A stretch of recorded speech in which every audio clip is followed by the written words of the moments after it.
Hello বন্ধুরা, তো আজকে আবার একটা নতুন ভিডিও নিয়ে চলে আইছি আপনাদের কাছে। এটা হচ্ছে আমার দ্বিতীয় ভিডিও। তা আজকে আপনাদের একটা কামিজ কাটিং করে দেখাবো। তা কামিজ কাটিং করবো, তা কামিজের আগে হাতাটা আমি কাটিং করে নিচ্ছি। কামিজের সবসময় আমি হাতাটা আগে কাটিং করে নিই, এতে আমার মনে হয় যে আমার ভালো লাগে বা আমার কামিজ কাটতে সুবিধা হয়। তা কামিজের হাতা কাটিং করার পরে আমি হচ্ছে এবার ওই কামিজটা এবার দুই ভাঁজে ভাঁজ করে নেবো। দেখেন আপনারা, আমি এই যে কামিজটা দুই ভাঁজে ভাঁজ করে নিলাম। নেওয়ার পরে এখন আমার এই কামিজের ঝুল হচ্ছে 42। তা আমি 42 ঝুল আর 2 ইঞ্চি আমি সেলাই মার্জিনের জন্য নিয়ে 44 নিয়ে আমি মার্জিন করে দিছি। দেওয়ার পরে এখন আমি এবারে শোল্ডারের মাপটা নেব। তা শোল্ডারের মাপটা নেওয়ার আগে আমার এই চক, সাদা চক তো মানে বোঝা যাচ্ছে না, তাই জন্য আমি আবার বোঝার জন্য ভালো করে 2-3 বার দাগ করে দিচ্ছি। আপনারা একটু দেখে নেবেন। অবশ্যই অনেক সহজ পদ্ধতিতে আমি দেখাবো। আর আমার এই ভিডিও দেখলে মনে হয় আপনারাও শিখতে পারবেন। তা নতুন একটু আপনারা চ্যানেলটা সাবস্ক্রাইব করে দেবেন। তা আমি এই শোল্ডারের মাপ নিলাম 14 ইঞ্চি, 14 ইঞ্চির অর্ধেক 7। এবার নেওয়ার পরে আমি এখান থেকে নিচ্ছি হচ্ছে 8.5। নিলি পরে ওই যে অনেক সময় দেখবেন বকির ওখান থেকে ওই আপনার এই শোল্ডারের ওখান থেকে টাইট হয়, তা ওখান থেকে 1 ইঞ্চি নিচের দিক থেকে বডির ওখান থেকে 1 ইঞ্চি বেশি নিলে আর টাইট হবে না। তা আমার বডি হচ্ছে 42, 42-এর 4 ভাগ করলে হয় 10.5। তা আমি 10.5 একটা মার্জিন করেছি। আর ওই যে ওই 2 ইঞ্চি বাড়তি নিছি। এটা কখন মোটা হয় কি কাবু হয় তা তো আর করা যায় না, তাই আবার 2 ইঞ্চি বাড়তি আমি সবার ক্ষেত্রে নেই, সিট বেশি থাকলে। আর আমি ওই একেবারে ওই যে আপনার শোল্ডারতে নিচে পর্যন্ত 21.5 ইঞ্চি নিছি। নেওয়ার পরে আমার হিপির মাপ হচ্ছে 47। তো 47 হলে 47-এর অর্ধেক আছে 11.5 আর 2 দাগ। তো 11.5 আর 2 দাগ নেওয়ার পরে আমি আবার 2 ইঞ্চি বাড়তি নিছি। আবার আমার কোমর হচ্ছে আপনার ওই 37 ইঞ্চি। তো 37 ইঞ্চি যদি 4.5 ভাগ করি, তো 9 আর 2 সুত হয়। তো 9 আর 2 সুতের পরে আমি আবার 9 আর 2 সুত নিয়ে আবার 2 ইঞ্চি দাগ আবার বাড়িতে দিছি। দেওয়ার পরে এই দেখেন, এই ভাই শেপ কাট ধরলি আপনাদের আর কোনোদিন ওই কামিজের শেপ খারাপ হবে না। দেখেন ঠিক এইভাবে ধরবেন। আর ওই সেলাই মার্জিনের দাগের দেখি ওই দেখেন আমি বাড়তি দাগে কিন্তু সেলাই করে দিচ্ছি, ওই মার্জিন কেটে দিচ্ছি। দেওয়ার পরে ওই নিচেরতে আমি আবার ওই নিচের ঘের বড় হলে আমার কাছে আবার ভালো লাগে, যেহেতু মোটা মানুষ, তাই ওই 14 ইঞ্চি নিছি। 14 ইঞ্চি নিয়ে আর ওই বাড়তি আবার ওই 1.5 ইঞ্চি নিছি ভাঁজ করে সেলাই করে দেওয়ার জন্যে।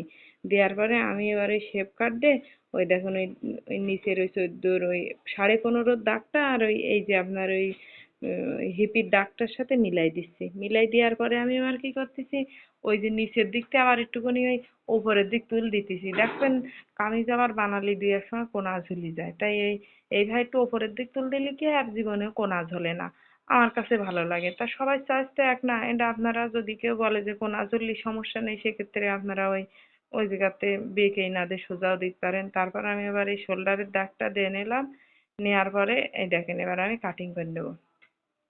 এই যে আর কাটিং করে নিতেছি। আর এই যে নিলাম কাটিং করি।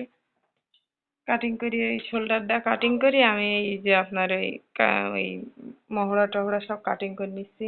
নেওয়ার পরে বন্ধুরা, তা জানি না কিরম হচ্ছে, সেটা যদি ভালো হোক আর না হোক আপনারা আমার পাশে থেকে নিজের বোন মনে করি। আর নিচের দিকটা আমি সেলাই করে দিচ্ছি, কেটে দিচ্ছি। দেওয়ার পরে মনে করেন ওই ওই দেখেন আমার 1/2 ইঞ্চি, ভালো করে দেখেন আপনারাই বুঝতে পারবেন।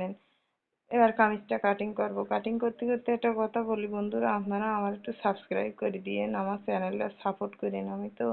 আমি আসলে অনেক গ্রামের মেয়ে, আমি অত ভালো বুঝি না। তারপরেও যদি আপনাদের ভালো লাগে, যদি আপনারা কিছু শিখতে পারেন আমার তো দেখে, তাহলে আপনারা আমার পাশে থেকেন। এবার আমার কামিজটা কাটিং করা শেষ। কাটিং করা হয়ে গেলে আমার ওই যে বডির ওখানতে আমি আবার একটা কাট করে দিচ্ছি, যে ওখানতে আমি বডির মাপ নেবো। আবার কোমরের ওখানতে আমার আরেকটা কাট করে দেবো, আর হিপির ওখানতে কাট করব, আর নিচে ওই যে 14 × 88 ওখানে আমি একটা কাট করে দেবো। ওই যে একটা কাট করে দিলাম। দেওয়ার পরে এখন আমার হাতা কাটিং করতে হবে। এখন এই কামিজের এই পাটটা আমি সরিয়ে আরেক সাইডে দিলাম। তারপরে এবার আমি হাতা কাটিং করবো। তো আমার হাতার ঝুল হতিছে 17 ইঞ্চি। তা 17 ইঞ্চি হাতার ঝুলটা আমি আবার নেবো হচ্ছে 19 ইঞ্চি। আমার ওই নিচের ওই মোহরি ভাঙতে হবে না, আর ওই উপরে একটু সেলাই মার্জিনে 1/2 ইঞ্চি যাবে না। তা আমি এই যে আপনার 19 ইঞ্চি হাতার ঝুল নেবো। এই যে নিলাম 19 ইঞ্চি হাতার ঝুল।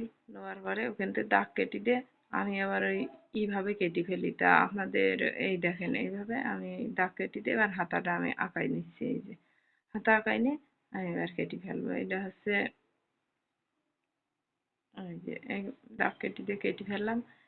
এই যে কাটার আগে আমি আবার দেখিয়ে দিচ্ছি ওখান থেকে ঠিক 2.5 ইঞ্চি পরের থেকে দেখেন আমার একটা কেটে কেটে অভ্যাস হয়ে গেছে। তো আমি দেখেন 2.5 ইঞ্চি পরের থেকেই আমি নিচে ডাউন করে দিচ্ছি। সবসময় আপনারাও 2.5 ইঞ্চি পরের থেকেই দেবেন ডাউন করে। 3 ইঞ্চি 3.5 ইঞ্চি দেওয়ার চেষ্টা করবেন ডাউন করে। যদি একটু বেশি মোটা হয় 3.5 ইঞ্চি দেবেন। তা আমি ওখানে 3 ইঞ্চি দিছি। তা এবার নিচের দিক দিয়ে আমার ওই মোহরি হচ্ছে 7।